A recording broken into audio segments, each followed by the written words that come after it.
So ayan guys, nalipid na Lucky Slope 101 sa Santa Ana, Manila. So andito po tayo ngayon sa Paliko 4 sa Imus. Kung saan papunta po tayo ngayon sa babakunahan natin ng Kennel Cup. So ayan guys, palamig muna tayo dito sa Paliko 4, Sinanay. Dinadayo to guys, dinadayo. Ang mga napapadaan dito talagang iniintuan to. So dito kayo makakainom ng mga fresh na palamig. Sa palamigan ni Nanay. Ayan. So guys, ang pag-uusapan natin ngayon ay ibabahagi ko sa inyo kung paano maglagay ng Kennel Cup sa Shipu Puppy na binakunahan natin ng anti-rabies last week. So ayan guys, babalik ako pag nandito na po kami sa location.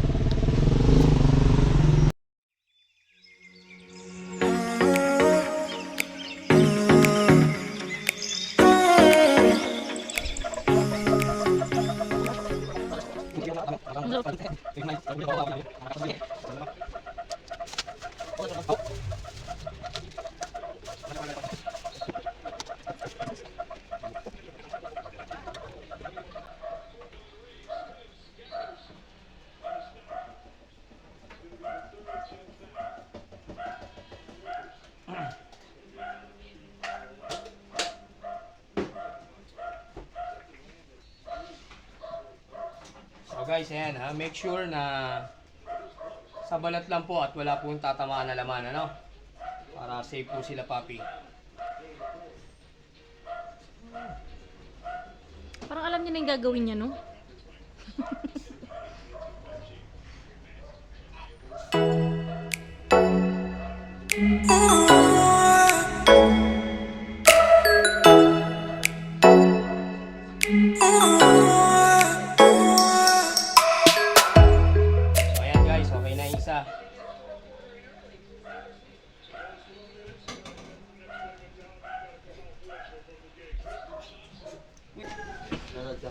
So guys, make sure din na naka-yellow yung inyong Kennel Cup or 5-in-1 or anti-rabies. Bakit? Para hindi po mamatay yung virus natin.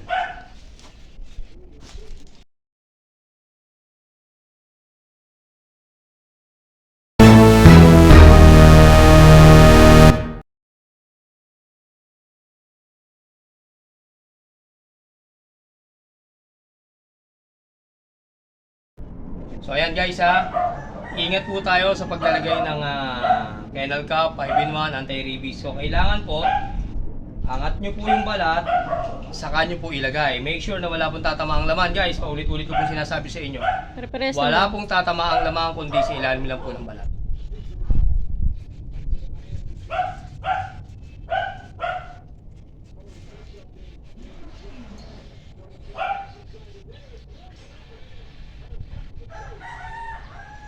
So yun guys, yun lang po kasimple, ganun kadali. Disclaimer lang po.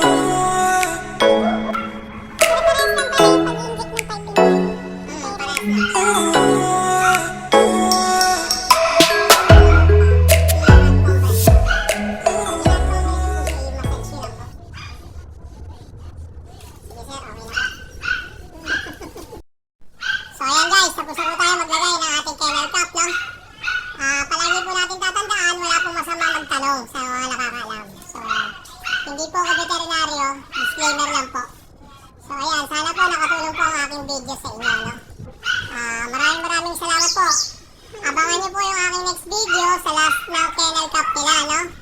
So ipapakita ko po sa inyo din, doon, isi-share ko rin po kung paano ibinigay ko sa kanilang program sa buong vaccine nila, no? So last session na po kami ng vaccine namin ng Kennel Cup. Isa pang Kennel Cup guys.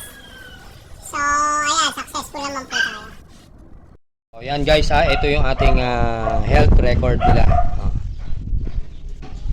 So napakaganda ng kanilang booklet. Ang pinirintang cute. Napakaganda. Ate Cheng, napakaganda lang yung booklet. So yan po. 5-in-1 anti-rabies, Kennel Cup. So isang Kennel Cup na lang po tayo mga kalapatids, mga katalukap. Kapitbull kabuli. Ayan.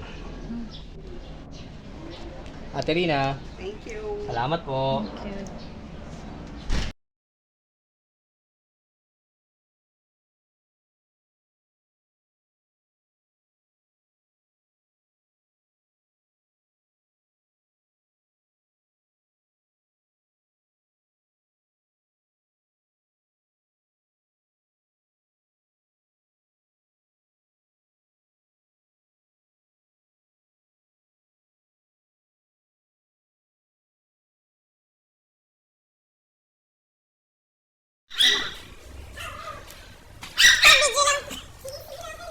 So guys, ito yung isa sa mga seafood. Pati toy poodle na ating